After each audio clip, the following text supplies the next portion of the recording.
자, 세계 경제가 이렇게 위험할 때는요, 이제 이걸 갖다가 그냥 상투적인 그냥 퍼펙트 스톰의 위기에 이 정책적으로 대응한다. 아니면 뭐 금리나 이런 걸로 대응한다. 아니면 정부의 재정을 풀어서 추경으로 대응한다. 이런 소리를 할 때가 아니라고 봅니다. 자, 오늘 아침에 보면 한국은행 총재가 물가 목표가 2%라고 하면서 계속 주장하고 있어요. 고물가가 지속될 건데 어째 2%라고 계속 주장하냐. 자, 한국은행은 꼴대를 옮기는 게 가장 나쁜 방법이다. 연 2%라면 사람들은 신경을 안 쓰지만 3%라면 관심을 갖기 때문이다. 이렇게 말을 합니다. 자, 그래서 인위적으로 이렇게 하지 않겠다고 말을 하고 있어요.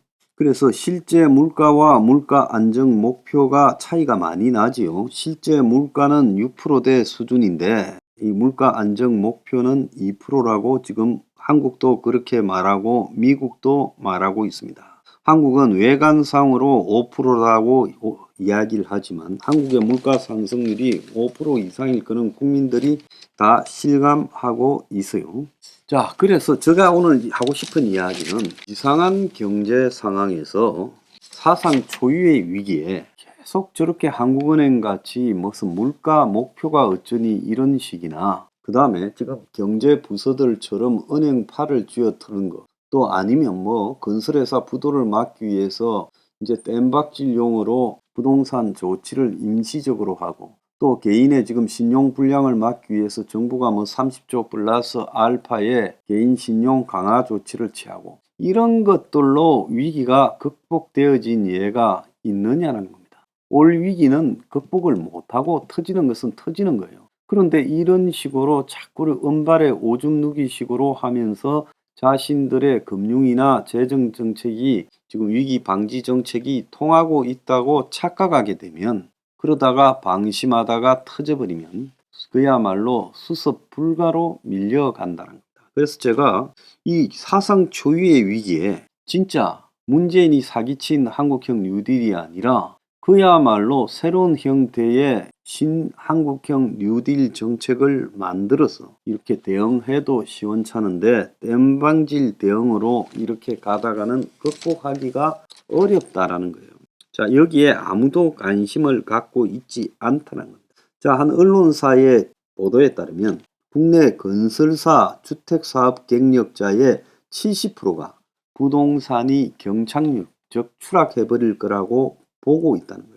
그래서 가격 하락, 거래 감소 국면에 금리 인상이 가팔라서 시장 경제가 장기적으로 침체에 빠져들 거다. 그래서 한국주택협회의 회원사의 건설 및 주택사업 경력자 70명을 가지고 물으니 65.7%가 주택 경기가 경착륙할 가능성이 크다라고 답하고 그 다음에 주택사업 경력 10년 이상 응답 베테랑은 경착륙이 70%라고 말을 했습니다.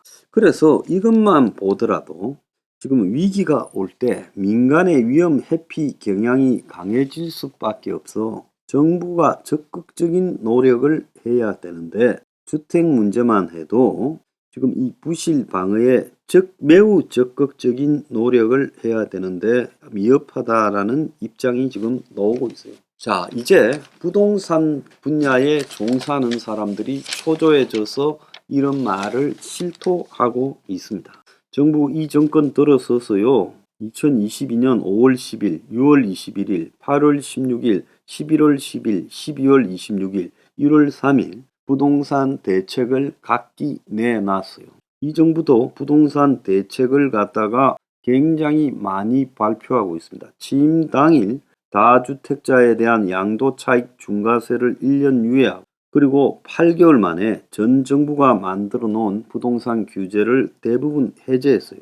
집값이 이제 빠르게 하락하니까 한 걸로 보이는데 이 대책으로 부동산 가격이 돌아설 수 있을까라고 보니 떨어지는 거는 조금 작아졌지만은 최종적으로 방향이 바뀌기는 불가능하다는 겁니다.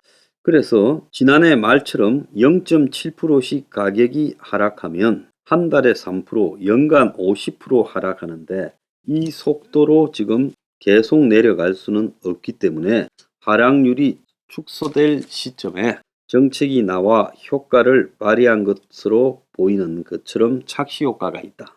금리 부담도 여전한데 금리가 더 올라갈 거고 정부가 은행 보고 아무리 낮춰라 해봤자 결국은 올라갈 거다. 그리고 세금을 깎아주고 돈을 더 빌리게 해준다고 가격이 하락하는 국면에서 누가 집을 사겠느냐. 정부가 세금 줄여주고 그 다음에 금리 깎아주는 것보다 이 부동산 가격이 더 내려갈 거라는 거죠. 그래서 부동산이 한쪽으로 이렇게 치우쳐서 방향을 잡았을 때 정부 정책이 먹히는 적은 한 번도 없었다는 거예요. 그래서 어느 수준까지 내려가서 이제는 더 내려가기가 어렵겠다 싶을 때야 정부의 조치가 먹힌다는 거예요. 그래서 지금 가격 하락이 진행 중이고 앞으로 내려갈 게 더 많은데 중간에 개입을 갖다가 잘못해서 너무 많이 풀은 것 아니냐는 거예요. 그런데 일단은 시장에 개입했기 때문에 발도 못 빼는데 자, 이 건설 관련 종사자들은 이제 어려울 때마다 새로운 대책을 계속 요구할 거예요.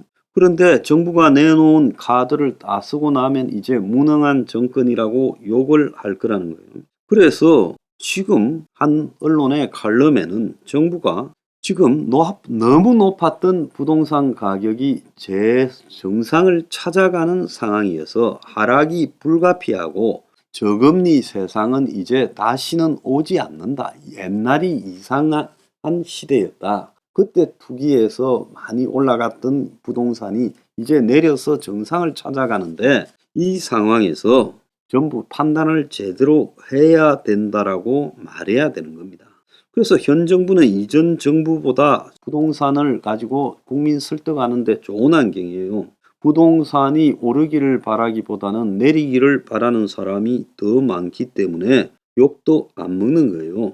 자, 1.3 대책 때 대통령이 이전 정부는 부동산 문제를 정치와 이념의 문제로 인식했다는데 가격이 생각대로 움직였다면 부동산이 이념의 문제가 됐겠느냐? 사람들을 설득하지 않고 가격에 연연하면 이번 정부도 실패한 부동산 정권이 된다는 거예요. 자, 옳은 칼럼이라고 봅니다. 제가 봤을 때 이념이고 정치고 떠나가지고 이런 부동산의 폭등과 그 다음에 폭락은요, 이 투기 사회에서 반드시 발행하는 과정인 겁니다. 이 투기라는 것은 인류의 역사상 없었던 적이 없어요. 근데 이 투기가 이제 종말을 맞이해 가는 과정에서 나타나는 현상이라는 거죠. 그래서 정부가 떨어지는 칼을 밑에서 받지 말아라고 하는 이야기가 있잖아요. 떨어지는 칼을 받으려다가는 자기가 죽는 거예요. 근데 이걸 어떻게 받겠다고 저러는 겁니까? 그러니까 내가 이 정권 보고 이야기하는 것은 일정하게 무너지는 것은 어쩔 수 없다. 이제는 무너진다는 것을 전제하고 그 다음에 어떤 대책들로 지금 이 무너짐이 오래 가고 그게 깊게 갈 때 제2의 새로운 한국형 뉴딜로 국민들을 살릴 건가. 그걸 생각해야지. 여기가 샌다면 거기 가서 때우고 저기가 샌다면 저기 가서 때운다고 수압이 높아져서 무너지는 댐이 안 무너지겠는가. 그거는 댐을 갖다가요 손으로 받쳐서 막을 수는 없는 겁니다. 정권이 잘 선택을 해야 될 타이밍이에요. 이거 맞겠다다가 무너지면 그야말로 무능한 정권이 된다는 겁니다.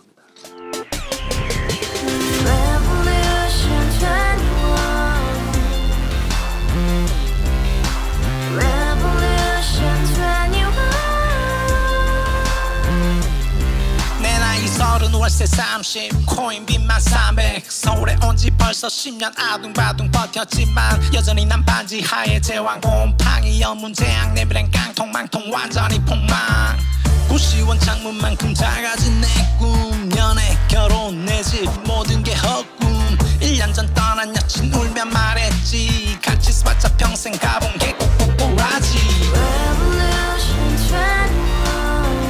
가바후스 700 나도 소유주 가바후스 700 나의 소주 택시기사 우라부지 마트키 캐셔 울어문니 우리 집안 다 털어봤자 후줄 그래 개선민 내 미래 거기서 팍 끝난 거지 팍더 이상 노력 따윈 괴물이 스펙 찾았어 말리 비 오는 날 알바 잘려 맨날 학원 날 개쳐 발려 밤비 내리는 양화대교 홀로 걷고 있을 때 현수막에 아로 새겨진 평당 700짜리 아파트 다 같이 소리 질러 혁명 21 Revolution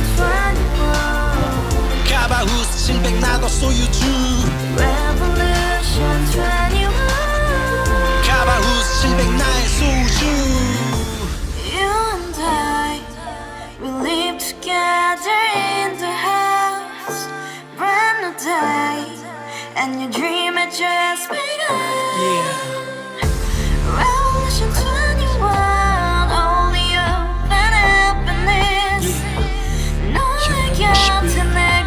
너의 곁에 내가 영원히 지금까지 정치인들 입만 열면 찝찝찝 개소리 멍멍멍